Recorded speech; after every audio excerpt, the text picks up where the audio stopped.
This video is from the book Prevent and Reverse Hypertension by me, Pete Rogers. We're on from the first chapter, figure 113. Sodium is a vasoconstrictor, meaning that it takes the artery and it narrows its diameter. That's vasoconstriction. Blood vessel constrict to narrow. So here would be a normal diameter of blood flow, with the red being arterial lumen where the blood flows. A dilated artery, vasodilation, has a bigger diameter. Vasoconstriction is narrow. What narrows it? Sodium will do that. It inhibits endothelial nitric oxide synthase, so you get less nitric oxide. Tobacco will cause vasoconstriction. Cold weather will cause vasoconstriction. Uric acid will cause vasoconstriction. Sympathetic autonomic nervous system, meaning adrenaline, noradrenaline, when you're stressed out, when you're drinking caffeine, when you're sleep deprived, all of those things. Diabetes with chronic persistent hyperglycemia, that'll lead to release of endothelin, which is the opposite of nitric oxide, causing vasoconstriction. Okay, those are just some of the things, all right? Being warm, exercising, vasodilation, potassium, magnesium from plants, vasodilation, plant nitrates, precursors of nitric oxide, cause vasodilation. Everything in your body works better with good blood flow. So you want to know what causes arteries to open up. Here's a great book, biography of Walter Kempner. Walter Kempner's publication, his own writings, are available at Dr. Kempner's website, drmcdougall.com, Dr. McDougall's website. And you just go to Kempner's book. You want to read the second one. The first one's in German. The second one is in English. And you can see all of Kempner's work. Kempner's work was extraordinary. He was feeding patients only about 3% of calories, 3 or 4% of calories, 3% of calories from fat and about 4% of calories from protein. It's extraordinary. And the reason I tell you about this is because a lot of people say to me, oh, how come you're so hardline, about low fat and stuff. And I'm like, because that's what all the data shows. Kempner's curing all these patients left and right with a low fat diet that's basically white rice and fruits and then a vitamin, okay, a multivitamin, okay, and that cured congestive heart failure, coronary artery disease, diabetes, hypertension, saved a lot of kidney failure patients. Then, Dr. McDougall and Nathan Pritikin do a similar diet and they get incredibly good results. And then you look around at the epidemiology where they're eating these really low-fat, starch-based, plant-based diets, and people are skinny and healthy with no hypertension, no diabetes, no coronary artery disease. 1929 paper in the Lancet, by Donison. 1,800 consecutive adult black men in Kenya. Zero hypertension. No one else has anything in that ballpark. Okay, and then, personal experience. I've tried this diet. I've been doing it for many years. It works. It keeps you skinny. It keeps your blood pressure good, your cholesterol good. It's like, what more do you want? You found the answer. The migration studies show it. The epidemiology studies show it. Kempner's work shows it. McDougall's, Pritikin's, Esselstyn's, and other research studies shows there it is. And so all this new BS, some new BS artist comes along and says, oh, olive oil is good for you, nuts and seeds are good for you, all this nonsense. And then the other thing is nowadays there's this whole modern push to try to feminize everybody with soy and flax. It's like, get out of here. We don't want your crap, all right? So anyways, I tell you that because, most people are mentally weak and they cave into all this stuff and they end up fat, sick, stupid, and feminized, okay? That's what happens if you don't have a brain in your head and you don't study a little bit of this history. It's not rocket science. You don't need anything fancy. It's like be like Adam and Eve, Genesis 1:29. Eat the plant foods, low-fat plant foods, and you'll be healthy. As healthy as you're going to be. Okay, quote by McDougall, Kempner is the father of modern diet therapy. Let's call him the grandfather, call McDougall the father, okay? Creator of the rice diets. Kempner's diet is the diet for the nearly dead. It's pretty rough to eat Kempner's diet. It's boring. McDougall's diet is for healthier people, okay? So it's just white rice, fruits, fruit juices, multivitamin. For patients who needed more calories, he let them just have table sugar because he wanted to give them something without any nitrogen in it and without any sodium in it. No sodium because he had a lot of hypertension patients. No nitrogen because he had a lot of kidney failure patients. So his diet here was 93% carbohydrate, 2.5% fat. You see that? 2.5% fat. That's incredibly low in fat. 2.5% of fat. A lot of people are trying to tell me you need 25% fat or you need 15% fat. That's nonsense. You can do very well with only 2.5% calories from fat. Pritikin quoted studies where people eating less than 1% of calories from fat, 0.75% calories from fat. People do just fine on that.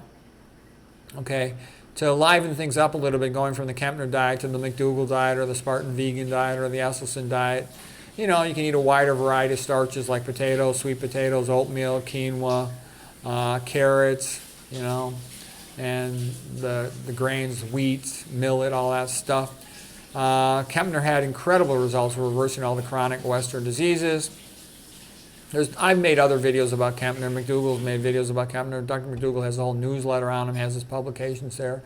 That book I just showed was his biography by Barbara Newborg, who was a lady doctor who had worked with him for many years. And she basically said the exact same thing and showed all these pictures of reversing hypertensive retinopathy, diabetic retinopathy, congestive heart failure, coronary artery disease, autoimmune disease. Extraordinary.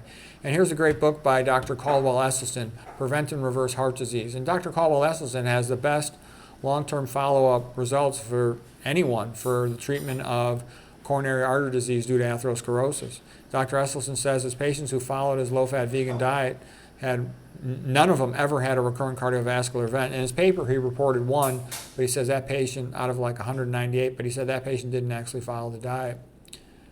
Okay, so you've got the answer. You don't need to look any farther. It's right there. Okay, I actually think though Esselstyn maybe went off the deep end a little bit with this recommendation for flax. I never heard him provide a good reason for it. I've seen some of his videos and he said things like, well, it provides fiber, it provides omega-3s. But we get enough omega-3s from eating other plant foods that are low-fat. We get more than enough fiber from other low-fat plant foods. We really don't need flax at all. Flax contains some cyanogenic chemicals that can produce a little cyanide. And even though people will tell you it's a minimal amount, I don't want any. Okay, and it's very high in fat. Flax is like 60% of calories from fat. I think Esselstyn got pressured. He's the best guy in the world for preventing atherosclerosis, but he hasn't studied flax as much as he should, in my opinion, because I don't think it's a health food at all. It's estrogenic, cyanogenic, obesogenic. I would never eat flax. I would never eat soy either. It's also super fat, estrogenic, goitrogenic. Who needs all that crap? And routinely sprayed with glyphosate, processed with hexane if it's non-organic, etc. Here's Dr. Esselstyn's paper. This is from the July 2014 article in the Journal of Family Practice.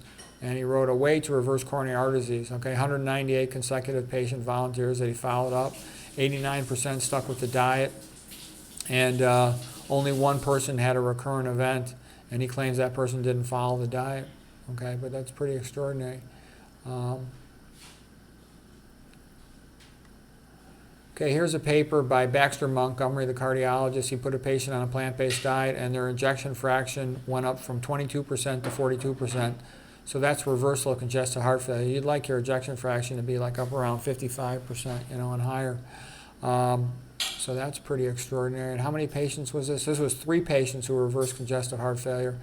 There's also a cardiologist by the name of Olsted. Here he is, Robert Olsted. He's from New York, like Montefiore Hospital, and he also showed reversal of congestive heart failure by putting patients on a vegan diet. For him, it was for 6 weeks.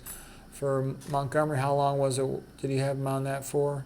An average of 2.7 months. So in less than 3 months, reversed congestive heart failure with a vegan diet. And in this one, in less than 2 months, in 6 weeks, he got their ejection fraction to go up from 35% to 50%. That's pretty extraordinary. So, it's just a confirmation of what, Kempner had shown and the experience of Pritikin and McDougall as well. Oh, and then we talked about what's the key to controlling your high blood pressure. It's eat a high K factor. Keep your K factor at a minimum of 5, preferably really at a minimum of 10. And we talked about this. If you eat the fruits are super high in K factor. They're typically like about 100 to 500. Bananas have a K factor of 450. K factor is the ratio of potassium to sodium. And like I said, you'd like it about 10 or higher. Richard Moore used to write 5 or higher, but he didn't know much about diet, and it's easy to get it 10 or higher, so why not go for that? Starches, I think you're more likely to be success, because he himself was trying to keep it above 5, and intermittently his blood pressure wasn't as great as he wanted it to be.